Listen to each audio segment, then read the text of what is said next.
Hello বন্ধুরা, কেমন আছেন? আশা করি সবাই বলছে মোদের 14ই ফেব্রুয়ারি সংরক্ষিত নারী আসনে কিন্তু প্রার্থী চূড়ান্ত করবে আওয়ামী লীগ। এরকম একটি বড় আপডেট কিন্তু আমাদের সামনে এসেছে।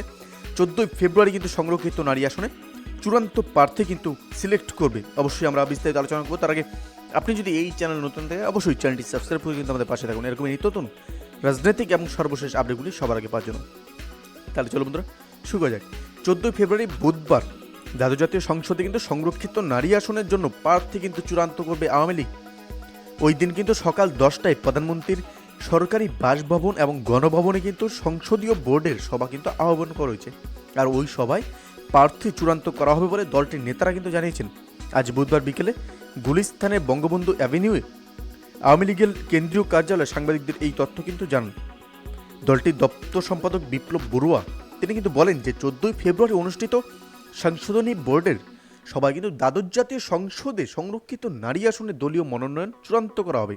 আর সংসদীয় বোর্ডের সভায় সভাপতিত্ব করবেন আওয়ামী লীগের সভাপতি প্রধানমন্ত্রী শেখ হাসিনা। এদিকে কিন্তু দ্বাদশ জাতীয় সংসদে নির্বাচনে সংরক্ষিত আসনের প্রার্থী বাছাই করতে দলীয় মনোনয়ন ফর্ম বিক্রি করে ফেলেছে আওয়ামী লীগ। আর গতকাল কিন্তু মঙ্গলবার থেকে দলের কেন্দ্রীয় কার্যালয়ে মনোনয়ন ফর্ম বিক্রি করেছে দলটি। প্রথম দিনে দলটি 810টি ফর্ম বিক্রি করেছে। আজ দ্বিতীয় দিনে 522টি ফর্ম বিক্রি করেছে বলে জানিয়েছেন বিপ্লব বড়ুয়া। তিনি বলেন, মনোনয়ন প্রত্যাশীদের আগামীকাল বিকেল 4টার মধ্যে ফর্ম সংগ্রহ করে জমা দিতে হবে। বিপ্লব বড়ুয়া আরও জানান যে দ্বিতীয় দিনে 522টি মনোনয়ন ফর্মের মধ্যে ঢাকা বিভাগে 167টি, চট্টগ্রামে 78টি, রাজশাহীতে 44টি, খুলনায় 68টি, সিলেটে 22টি, বরিশালে 36টি, রংপুরে 60টি ও ময়মনসিংহ বিভাগে 47টি ফর্ম বিক্রি হয়েছে। এবার আওয়ামী লীগ প্রতিটি ফর্মের মূল্য নির্ধারণ করেছে 50,000 টাকা।